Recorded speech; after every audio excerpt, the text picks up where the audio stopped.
Hi hello welcome to our channel. మీరు చూస్తున్నారు 14 dimensions numerology. నేను మీ ఆస్ట్రో న్యూమరాలజిస్ట్ నివాస్ వాల్మీకి. ఈ రోజు టాపిక్ ఏంటంటే స్ట్రెంగ్త్. మనం న్యూమరాలజీ అని వినగానే ఎంతమంది న్యూమరాలజిస్టు డిస్కషన్ చేసుకున్నా ఒక పదం మాత్రం ఖచ్చితంగా ఉంటుంది. అదేంటంటే స్ట్రెంగ్త్. దీనికి తెలుగులో బలము అని మీనింగ్. బలం ఏమిటి, ఈ స్ట్రెంగ్త్ అంటే లేదా ఈ బలం అంటే ఏంటి అనేది మనం ఈ వీడియోలో డిస్కషన్ చేసుకుందాం. అండి యాక్చువల్లీ ఈ భూమి మీద నివసించే ప్రతి జీవరాశి కూడా 4 రకాల బలాలతో మాత్రమే పుట్టడానికి స్కోప్ ఉంది. అంటే 4 రకాల స్ట్రెంగ్త్ తో మాత్రమే పుట్టడానికి అవకాశం ఉంది. Number 1 0 to 30 degrees. అంటే 30 degrees లోపు వీరిని ఒక పేరుతో పిలుస్తాం. అదేంటంటే below average life. Below average life. Next 30 to 35 degrees వీరిని యావరేజ్ లైఫ్ అంటాం. 35 to 40 degrees వీరిని అబోవ్ యావరేజ్ లేదా కంఫర్టబుల్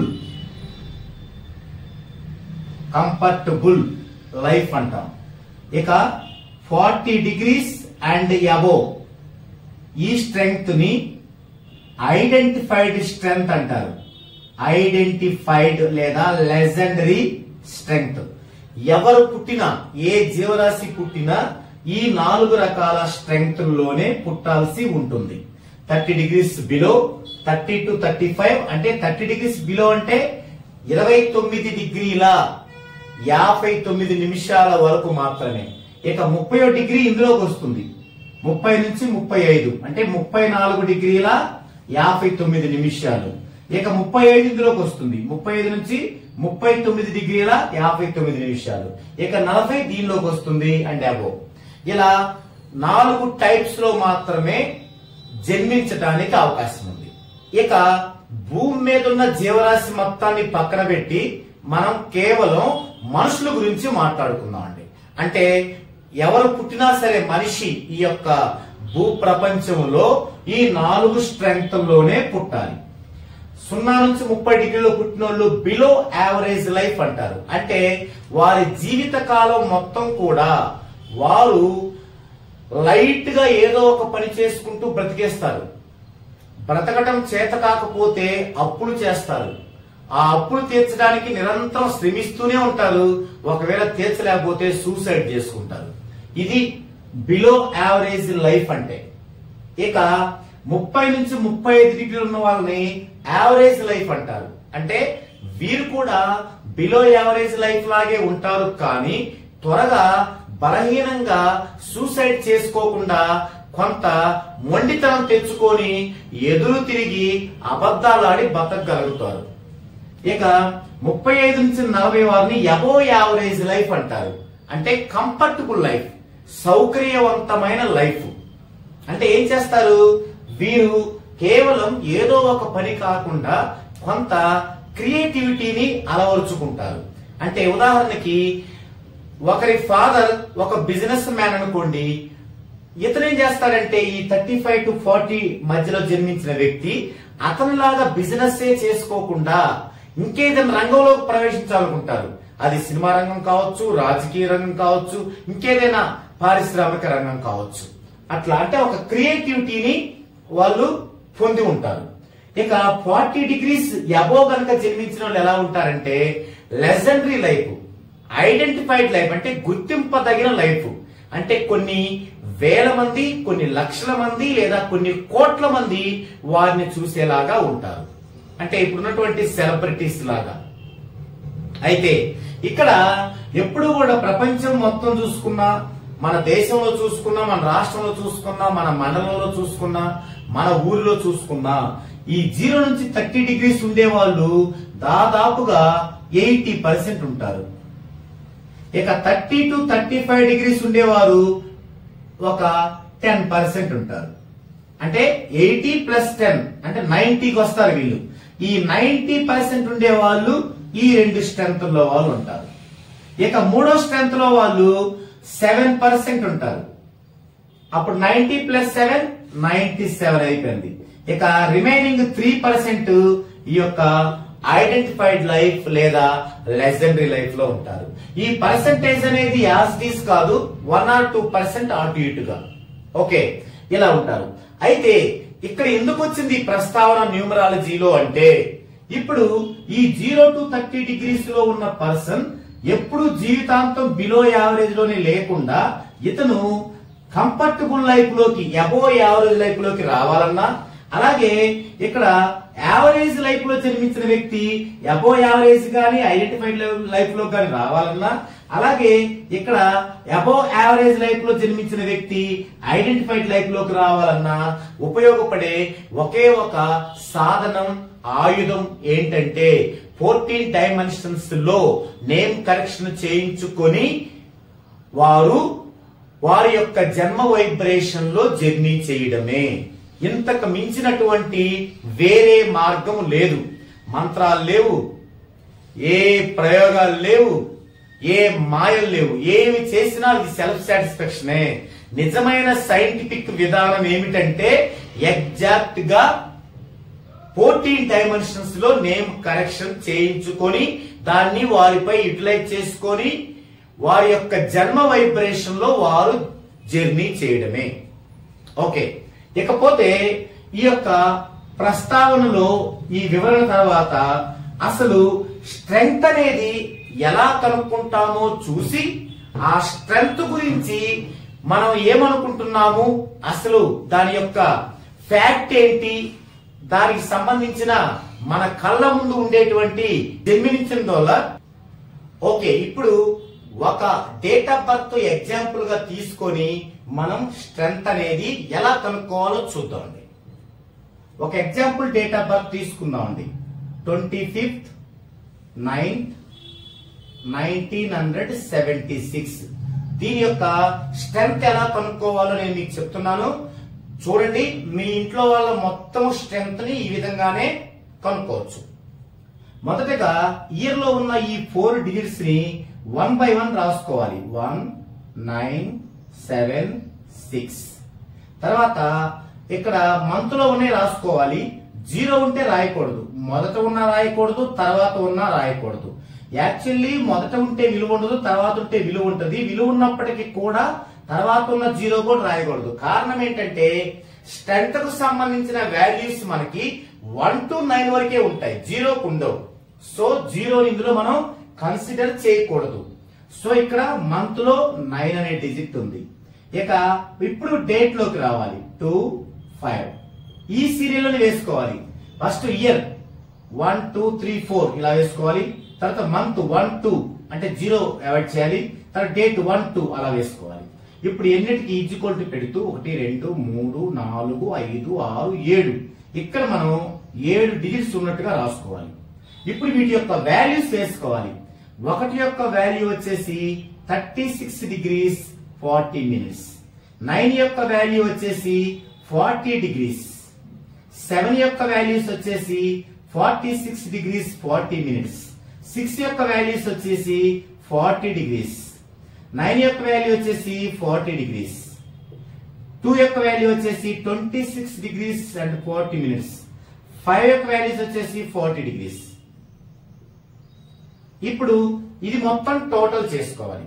ఎప్పుడైనా మనం 1 రూపాయికి 100 పైసలు, 1 మీటర్కి 100 సెంటీమీటర్లు ఇలాంటి మాత్రమే మనం యాజ్ ఇట్ ఈజ్ గా జనరల్ యాడింగ్ లాగా కూడుకోవచ్చు. కానీ 1 డిగ్రీకి ఇక్కడ 60 మినిట్సే, 60 నిమిషాలే. ఇలాంటప్పుడు యాజ్ ఇట్ ఈజ్ గా మన యాడింగ్ లాగా కూడుకోకూడదు. ఇప్పుడేం చేయాలి, దేనికనే కూడుకోవాలి. మినిట్స్ కి మినిట్సే కూడుకోవాలి, డిగ్రీస్ కి డిగ్రీసే కూడుకోవాలి. మొదటగా మినిట్స్ కూడుకుందామండి. 40 40 80 120 వచ్చాయి మినిట్స్. 1 డిగ్రీకి 60 మినిట్స్. మరి ఇప్పుడు ఇందులో ఎన్ని ఉంటాయి, 2 డిగ్రీలు ఉంటాయి, ఏం మిగలవు మినిట్స్. 2 డిగ్రీలు కాబట్టి ఈ డిగ్రీల కింద ఇక్కడ 2 అని వేసుకోవాలి.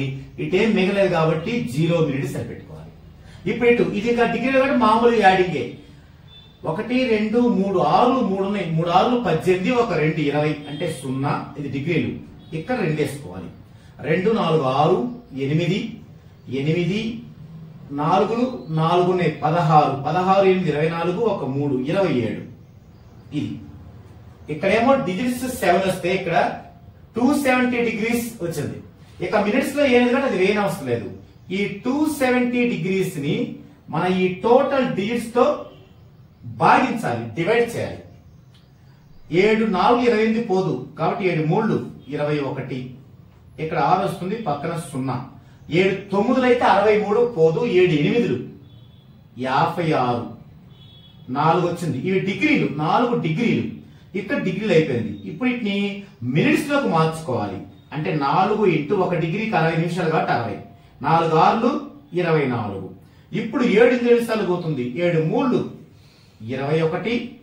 3 వస్తుంది పక్కన 0 30. 7 4 28. 1 2 ఉంటుంది శేషం వదిలేద్దాం. 38 డిగ్రీస్ 34 మినిట్స్. ఈ యొక్క డేట్ ఆఫ్ బర్త్ ఉన్న పర్సన్ యొక్క స్ట్రెంగ్త్ ఎంత? 38 డిగ్రీస్ 34 మినిట్స్. మరి ఈ డేట్ ఆఫ్ బర్త్ ఉన్న వ్యక్తి ఒక ప్రముఖ న్యూమరాలజిస్ట్. 38 degrees 34 minutes. మనం ఏం చెప్పుకున్నాం? 35 కి 40 కి మధ్య ఉంటే ఒక క్రియేటివ్ పీపుల్స్ అవుతారు. ఓకే, మరి ఇప్పుడు ఈ పర్సన్ 38 డిగ్రీస్ 34 మినిట్స్ లో జన్మించినందువల్ల ఏమైంది? అతను ఒక గుర్తింపు పొందిన న్యూమరాలజిస్ట్ ప్రొఫెషన్ లో ఉండగలిగారు.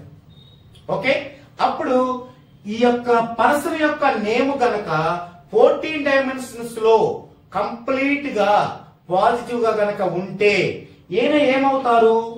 ఇప్పుడు ఏ స్థాయిలో న్యూమరాలజిస్ట్ గా ఉన్నారో వరల్డ్ వైడ్ గా అలా వెళ్ళడానికి స్కోప్ ఉంటుంది. ఓకే, ఇది స్ట్రెంగ్త్ కనుక్కునే విధానం. ఇప్పుడు ఈ విధానంలో చాలా మందికి చాలా డౌట్స్ ఉంటాయి. ఏంటి ఆ డౌట్స్? ఇంత స్ట్రెంగ్త్ ఉంటే మరి ఆ నేములో ఎంత ఫ్రీక్వెన్సీ ఉండాలి, ఆ నేములో ఎంత సౌండ్ ఫ్రీక్వెన్సీ ఉండాలి అనే డౌట్ ఉంటుంది. అయితే 0 to 30 డిగ్రీస్ గనక స్ట్రెంగ్త్ ఉన్నప్పుడు ఆ నేములో 1000 డిగ్రీస్ మినిమం సౌండ్ ఫ్రీక్వెన్సీ ఉండాలి. అదే 30 to 35 అనుకోండి 1500 మినిమం సౌండ్ ఫ్రీక్వెన్సీ ఉండాలి. అదే 35 to 40 అంటే ఇలా ఉందనుకోండి ఆ నేములో మినిమం 2000 డిగ్రీస్ అనేది ఉండాలి. ఇక 40 అబోవ్ ఉంటే 2000 అబోవ్ ఉండాలి. ఓకే, అయితే ఇది మినిమం అయితే మాక్సిమం ఎంత? ఇక్కడే ఉంది విషయం అంతా. అందరూ కూడా ఏమనుకుంటారంటే ఇంత స్ట్రెంత్ ఉంది కాబట్టి ఒక 2000 డిగ్రీస్ పెడితే చాలు అనుకుంటారు. అక్కడే పప్పులో కాలేసేది. అది రైట్ కాదు. మినిమం ఓకే, ఆ మినిమం ఏం చేసిద్ది? ఈయన ప్రశాంతంగా బ్రతకటానికి హెల్ప్ అయింది. కానీ ఈయన గుర్తింపు పొందాలి అంటే ఈ 38 నుంచి ఐడెంటిఫైడ్ లైఫ్ లోకి వెళ్ళాలంటే మరి మినిమం 2000 అయితే మాక్సిమం ఎంత ఉండాలి? ఇది దేనిపైన ఆధారపడి ఉంటుంది అంటే ఆ పర్సన్ యొక్క ఏ అంశాలపైన డిపెండ్ అయి ఉంటుంది అనేది ఒక ప్రత్యేకమైన వీడియోలో డిస్కషన్ చేసుకుందామండి. అయితే ఇక్కడ టాపిక్ ఏంటంటే ఎంత స్ట్రెంత్ ఉన్న వ్యక్తులు మాత్రమే ఈ విధంగా మనం ఏది కంఫర్టబుల్ లైఫ్ అని తర్వాత ఐడెంటిఫైడ్ లైఫ్ అని అంటున్నాం కదా. అయితే మరి ఇంత లేని వాళ్ళు కూడా ఐడెంటిఫైడ్ లైఫ్ లోకి వచ్చారు కదా. ఈ వీడియో చూడగానే ఏమనుకుంటారు? ఫలానా పర్సన్ సెలబ్రిటీ, ఎంత ఉందానికి చాలా తక్కువ ఉంది, ఇంత కూడా లేదు, మరి ఎందుకు ఆయన సెలబ్రిటీ అయ్యాడు అని డౌట్స్ మొదలవుతాయి. మొదలయ్యి వారి ఇష్టం వచ్చినట్టు వారు మాట్లాడుకుంటూ అసలు సబ్జెక్ట్ అది కాదు ఇది కాదు సబ్జెక్ట్ లేదంటూ అవమానపరుచుకుంటూ వాళ్ళని వాళ్ళు తగ్గించుకుంటూ ఉంటారు. అందుకని పాపం ఎందుకు వాళ్ళని వాళ్ళు తగ్గించుకోవాలి? వాళ్ళని కూడా పెంచబడేలాగా చేద్దామండి. అందుకని ఇంత స్ట్రెంత్ లేకుండా కూడా ఈ విధమైన క్రియేటివిటీలో ఈ విధమైనటువంటి ఐడెంటిఫైడ్ లైఫ్ లో ఉన్న వాళ్ళు ఉన్నారు. వాళ్ళు ఎందుకున్నారు అనేది మనందరికి ఈజీగా ఉండటం కోసం మనకి మన టాలీవుడ్ లోని హీరోలను తీసుకొని మనకు తెలుసు కాబట్టి వాళ్ళ గురించి ఒక్కసారి దీన్ని అన్వయించుకొని చూద్దామండి. మొదటగా మన టాలీవుడ్ లో మొదటి తరం హీరోలు ఎన్టీఆర్, ఏఎన్ఆర్. వీరిని నందమూరి తారక రామారావు అయినప్పటికీ ఎన్టీఆర్ గానే తెలుసు, ఎన్టీఆర్ గానే ఎక్కువ మంది ఆలోచిస్తారు, పిలువబడతారు, వాళ్ళ మనసుల్లో విక్షిప్తం చేసుకుంటారు. కాబట్టి ఇక్కడ మనం ఎన్టీఆర్ తీసుకోవాలి. అలాగే ఏఎన్ఆర్, అక్కినేని నాగేశ్వరరావు అన్న దానికంటే ఎక్కువగా పిలువబడింది ఏఎన్ఆర్. సో ఎన్టీఆర్, ఏఎన్ఆర్ వీరి స్ట్రెంగ్త్ ఎంతో చూద్దామండి. ఎన్టీఆర్ యొక్క స్ట్రెంగ్త్ 37 degrees 37 minutes. అంటే దేని మధ్య ఉంది? 35 to 40 మధ్య ఉంది. ఇలా ఏమనుకున్నాం మనం? ఇలా ఉంటే క్రియేటివిటీ పీపుల్స్ అంటే అబోవ్ యావరేజ్ లైఫ్ లేదా కంఫర్టబుల్ లైఫ్.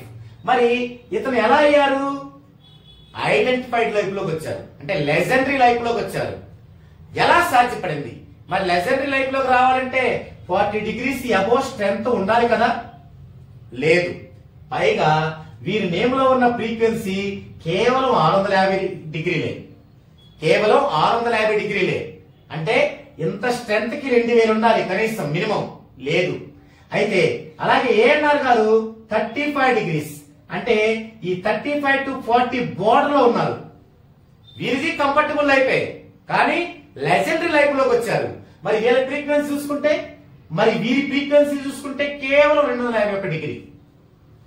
ఓకే, మరి ఎలా సాధ్యపడింది అంటే ఇక్కడే మనం తెలుసుకోవాల్సిన విషయం ఏంటంటే, మనం ఇంతకుముందు వీడియోలో చెప్పుకున్నాం, అసలు ఒక పర్సన్ అంటే ఎవరు? బిఫోర్ మ్యారేజ్ అయితే ఆ పర్సన్ యొక్క బ్రదర్స్, సిస్టర్స్, ఆ పర్సన్ యొక్క పేరెంట్స్, ఆ పర్సన్ యొక్క పేరెంట్స్ యొక్క మ్యారేజ్ డేట్, ఇవన్నీ కలిపితేనే ఆ పర్సన్ అవుతారు. ఓకే, అదే ఆఫ్టర్ మ్యారేజ్ అయితే ఆ పర్సన్ యొక్క లైఫ్ పార్ట్నర్, ఆ పర్సన్ యొక్క చిల్డ్రన్, ఆ పర్సన్ యొక్క మ్యారేజ్ డేట్, అవన్నీ కలిపితేనే ఆ పర్సన్ అవుతారు. ఇక్కడ ఎన్టీఆర్ అంటే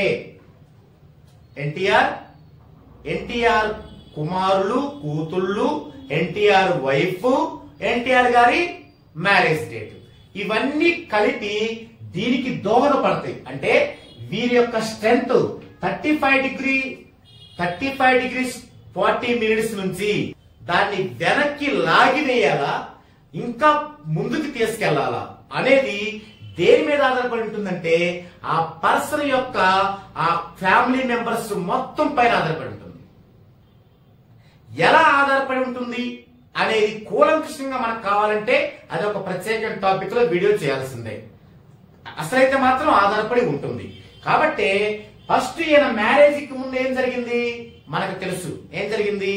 విజయవాడ లాంటి సిటీలో ఒక పాలు అమ్ముకుంటూ, ఏది ఒక సైకిల్ పైన మిల్క్ అమ్ముకుంటూ బిజినెస్ ని సాగించిన ఈ పర్సన్ మ్యారేజ్ నుంచి, మ్యారేజ్ డేట్ నుంచి, తన యొక్క చిల్డ్రన్స్ నుంచి, అప్పుడు గ్రాడ్యువల్ గా ఈ యొక్క స్ట్రెంగ్త్ నుండి అతను ఐడెంటిఫైడ్ లైఫ్ కి వెళ్ళారు. అలాగే అక్కినేని నాగేశ్వరరావు గారు, ఏఎన్ఆర్ గారు మనకు తెలుసు, ఆయన స్త్రీ పాత్రలు వేస్తూ నాటకాల్లో నటిస్తున్న పర్సన్. ఆయన అనుకోకుండా మూవీస్ లోకి వచ్చి ఆయన కూడా అలా ఎదగటానికి కారణం ఏంటంటే ఖచ్చితంగా ఫ్యామిలీ మెంబర్సే. ఇది 75% రీజన్. ఇది 75% రీజన్. ఇక 25% ఏంటి?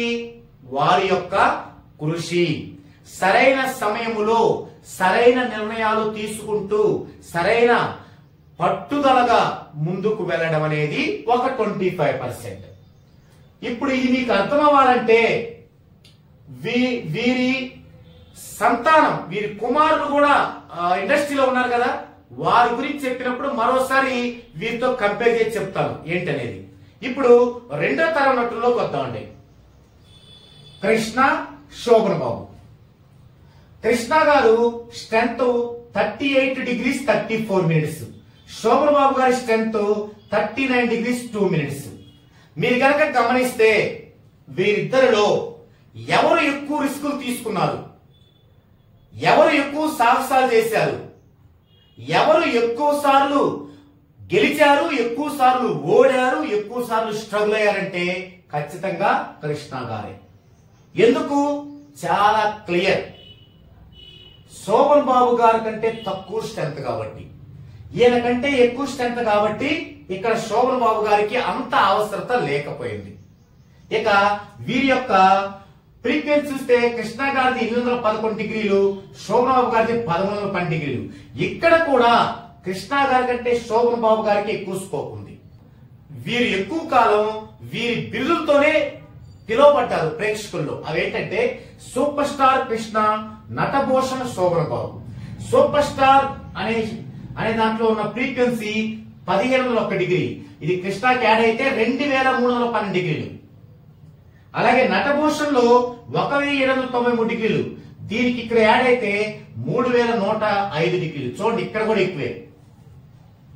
ఇద్దరిలో స్ట్రెంత్ ఎక్కువ, యాక్చువల్లీ ఫ్రీక్వెన్సీ ఎక్కువ, యాడింగ్ ఫ్రీక్వెన్సీ కలిపినా కూడా ఎక్కువే.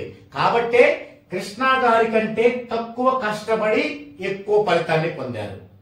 ఇక్కడ ఈయనకంటే తక్కువ కాబట్టి ఈయన ఎక్కువ కష్టపడాల్సి వచ్చింది. ఇదే ఇక్కడ మనం పైన చెప్పుకుంది. వీరు కష్టపడ్డంత వీరు పడలేదు. ఎందుకు? తక్కువ స్ట్రెంత్ ఉన్న వాళ్ళు ఎక్కువ అచీవ్మెంట్ జాయిన్ అవ్వాలంటే ఖచ్చితంగా ఆ యొక్క నేమ్ లో ఉన్న ఫ్రీక్వెన్సీతో పాటు వారి ఫ్యామిలీ మెంబర్స్ ద్వారా వచ్చేటువంటి ఫ్రీక్వెన్సీతో పాటు వారు పడాల్సిన కష్టం కూడా మోర్గా ఉంటుంది. అదే ఎక్కువ స్ట్రెంత్ ఎక్కువ ఫ్రీక్వెన్సీ ఉన్న వాళ్ళు కొంచెం కష్టపడితే చాలు. ఇప్పుడు మూడో తరం నటులకి వెళ్దామండి. ఇక్కడ మీకు ఇంకా దీనికి సంబంధించిన డెప్త్ గా మీకు అర్థమైంది. చూద్దామండి. ఇక్కడ మూడో తరంలో చిరంజీవి గారు, బాలకృష్ణ గారు, నాగార్జున గారు, వెంకటేష్ గారు, వీళ్ళు నలుగురు ఉన్నారు. వీరు నలుగురులో చిరంజీవి గారికి 37 డిగ్రీల 37 నిమిషాలు, ఏది రామారావు గారి లాగా, ఎన్టీఆర్ గారి లాగా. బాలకృష్ణ గారికి 38 డిగ్రీల 40 నిమిషాలు, నాగార్జున గారికి 39 డిగ్రీల 31 నిమిషాలు, వెంకటేష్ గారికి 36 డిగ్రీల 2 నిమిషాలు. అయితే ఇక్కడ ఫస్ట్ మనం గమనించాల్సిన పాయింట్ ఏంటంటే, పేరెంట్స్ గనక తక్కువ స్ట్రెంత్ ఉన్నా కూడా వారు ఎక్కువ పాజిటివ్ ని గనక క్యారీ చేయగలిగితే వారికి పుట్టే సంతానం పుట్టుకతోనే ఎక్కువ స్ట్రెంత్ ఉండేలాగుంటుంది.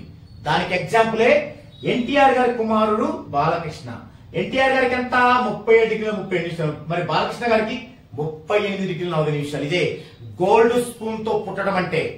అందుకే నేను పదే పదే మన కస్టమర్స్ చెప్తుంటాను, మీరు వివాహానికి ముందే గనక మీ నేమ్ ని 14 డైమెన్షన్స్ లో చక్కగా చేసుకొని దాన్ని అప్లై చేసుకొని ఆ యొక్క మ్యారేజ్ డేట్ కూడా న్యూమరాలజీ ప్రకారమే మీరు గనక చేసుకోగలిగితే మీకు పుట్టే సంతానం ఎగ్జాక్ట్ గా అదృష్ట సంతానమే అయి తీరుతుంది. మనం ఎందుకు ఇంత కష్టపడేది? రేపు మన పిల్లలకు మంచి భవిష్యత్తు ఇవ్వడానికే కదా.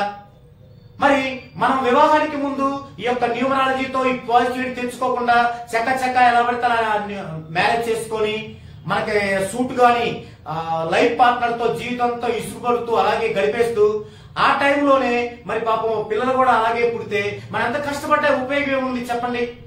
అందుకే ఖచ్చితంగా బిఫోర్ మ్యారేజే న్యూమరాలజీ యొక్క ఆ సేఫ్ జోన్ లోకి వెళ్ళగలగాలి. అప్పుడు మీ యొక్క లైఫ్ పార్ట్నర్ మీకు సేఫ్ గా వస్తారు, మీకు సూటబుల్ గా, మీ యొక్క చిల్డ్రన్స్ సూటబుల్ గా మీకు పుడతారు, వాళ్ళకి మంచి భవిష్యత్తు ఉంటుంది. అప్పుడు మీరు ఫిజికల్ గా ఎక్కువ కష్టపడాల్సిన అవసరం లేదు కదా. ఓకే, అలాగే ఇక్కడ నాగార్జున గారు చూడండి. ఇక్కడ ఏఎన్ఆర్ గారికి ఎంత? 35 డిగ్రీస్. మరి నాగార్జున గారికి 39 డిగ్రీస్ 31 మినిట్స్. చూసారా?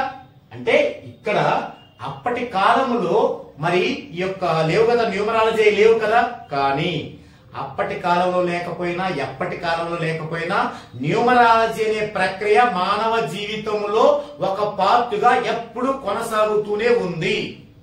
దానికి కారణమే ఆది మానవుడు నీకు ఎన్ని కావాలి అని ఎవరిని అడిగితే ఇలా చూపించలేదా 3 కావాలని?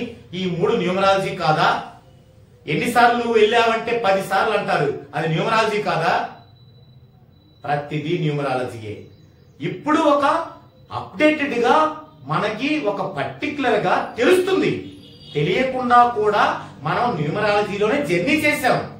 ఒకప్పుడు న్యూమరాలజీలో గాలివాటుని జర్నీ చేశాం, అందుకే అదృష్టముడికి అదృష్టం వచ్చింది, లేనోడికి తగ్గింది. కానీ ఇప్పుడేమవుతుంది, మన అప్డేటెడ్ వెర్షన్ లో ఒక సైంటిఫిక్ గా తెలిసి మనం ఒక విజ్ఞానవంతులుగా న్యూమరాలజీని ఆచరిస్తూ మనం ముందుకెళ్తున్నాం. సో అప్పుడు న్యూమరాలజీ లేదోని కాదు.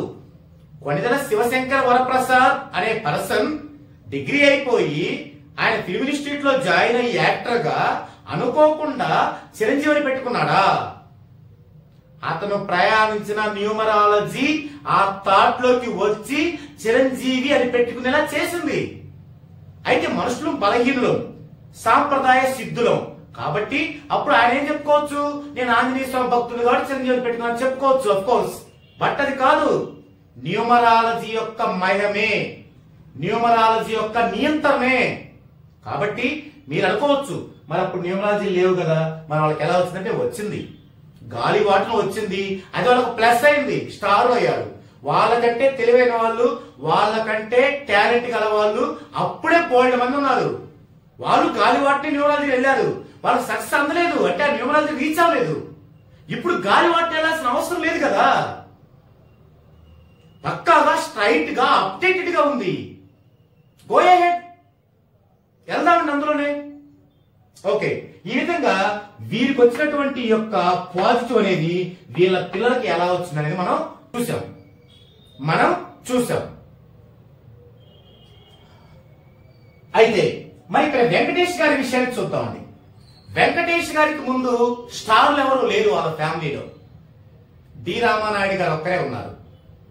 ప్రొడ్యూసర్స్, మనం ప్రొడ్యూసర్స్ చూసినప్పుడు అల్లు అరవింద్ గారు, డి రామానాయుడు అట్లా చూద్దామండి, అది ఒక టాపిక్ లో. సో ఈయన 36 degrees 28 minutes, మరి చిరంజీవి గారు 37 degrees 37 minutes. వీరికి గాడ్ ఫాదర్ లేరు. మీరు గమనించండి, ఈ నలుగురులో ఎక్కువ కష్టపడింది ఎవరు? మీ అందరికీ తెలుసు, చిరంజీవి గారు. ఎందుకు? తక్కువ స్ట్రెంత్ ఉంది. మరి ఈయనకంటే తక్కువ స్ట్రెంత్ వెంకటేష్ గారికి ఉందిగా. ఆయన కూడా కష్టపడ్డారు, కానీ చిరంజీవి అంత పడాల్సిన అవసరం ఆయనకు లేదు. ఎందుకు? అప్పుడే ఆయన ఫ్యామిలీ మెంబర్స్ లో అటు సురేష్ బాబు గారు గాని, డి రామానాయుడు గారు గాని ఒక పాజిటివ్ వేలో వెళ్తున్నారు. సో ఈయనకి ఎక్కువ కష్టపడాల్సిన అవసరం రాలేదు. యాజ్ యూజువల్ ఈయనకే అవసరం రాలేదు. అంటే ఇక్కడ మనం ఏం అర్థం చేసుకోవాలి, తక్కువ స్ట్రెంత్ తో జన్మించిన వారు ఎక్కువ కష్టపడి రీచ్ అవ్వచ్చు ఐడెంటిఫై పర్సన్ కి. అదే ఎక్కువ స్ట్రెంత్ తో జన్మించిన వారు తక్కువ కష్టపడితేనే ఐడెంటిఫైడ్ లైఫ్ కి రీచ్ అవ్వచ్చు. ఓకే మిత్రులారా, అందుకే ఆలోచించండి. ఎవరైనా వచ్చి నీ స్ట్రెంత్ ఇంత, నీకింత ఫ్రీక్వెన్సీ పెట్టుకోవాలనగానే టక్కున ఫ్రీక్వెన్సీ పెట్టుకుంటే ఎలాంటి యూజ్ ఉండదు. ఒక పర్సన్ కి అతని స్ట్రెంత్ ను బట్టి ఎంత ఫ్రీక్వెన్సీ ఉంచాలి అనేది న్యూమరాలజీ అనే ఒక పెద్ద సబ్జెక్ట్ లో ఒక ప్రముఖమైన స్థానం అది. అంతేకాని 30 degrees లోపు ఉంటే 1000 చాలు, 30-35 ఉంటే 1500 చాలు, 35-40 ఉంటే 2000 చాలు. Non sense. అది ఓన్లీ ఒక ఫండమెంటల్ మాత్రమే. అది తీసుకొని ఇంకా పర్సన్ యొక్క స్ట్రెంత్ ను బట్టి ఎంత ఫ్రీక్వెన్సీ ఉంచాలి, ఎంత ఫ్రీక్వెన్సీ ఉంచితే అతనికి ఫ్యూచర్ లో ఎలాంటి ఇబ్బంది లేకుండా ముందుకి దూసుకొని వెళ్ళగలుగుతాడు అనేది ఒక వర్ధమాన న్యూమరాలజిస్ట్ కు మాత్రమే వీలవుద్ది. అందుకే మీరు అలాంటి చిన్న చిన్న విషయాలతో సరిపెట్టుకునే న్యూమరాలజిస్టుల యొక్క న్యూమరాలజీలో బలై మీ యొక్క అమూల్యమైన టయాన్ని వేస్ట్ చేసుకోవద్దు. లేదా మీరే నేర్చుకోండి. 14 డైమెన్షన్స్ లో న్యూమరాలజీ క్లాసెస్ మీ జిల్లా హెడ్ క్వార్టర్ లోకి వచ్చాయి. ఇక్కడ బ్యాచ్ అంటే 20, 30, 50 మంది అవసరం లేదు. ఒక్కొక్కరు ఒక బ్యాచ్. మీరు ఏ జిల్లా నుంచైనా కాల్ చేయండి. ఆ జిల్లా హెడ్ క్వార్టర్ లో మీకు ఒక్క రోజులో 14 డైమెన్షన్స్ న్యూమరాలజీ క్రాష్ కోర్సు నేర్పించి మీ ఇంట్లో వాళ్ళకి, మీ బంధువులకి మొత్తం మీరు చేసుకునేలాగా, అవసరమైతే ఒక ప్రొఫెషనల్ గా కూడా దీన్ని తీర్చిదిద్దేలాగా మేము మీకు నేర్పిస్తాం. అందుకు మీరు కింద స్క్రోల్ అవుతున్న నెంబర్ కి కాల్ చేయండి. మీ యొక్క డేట్ ని రిజర్వ్ చేసుకోండి. ఓకే, స్ట్రెంత్ గురించిన ఇన్ఫర్మేషన్ ఇది ఈ వీడియోలో. ఇంకా స్ట్రెంత్ గురించి లాట్ ఆఫ్ ఇన్ఫర్మేషన్ ఉంది. ముందు వీడియోలో మీకు చాలా విషయాల్ని మీతో చర్చించుకునే అవకాశం ఉంటుందని ఆశిస్తూ ఇది ఈ టాపిక్. మరో టాపిక్ తో మరో వీడియోలో కలుద్దామండి.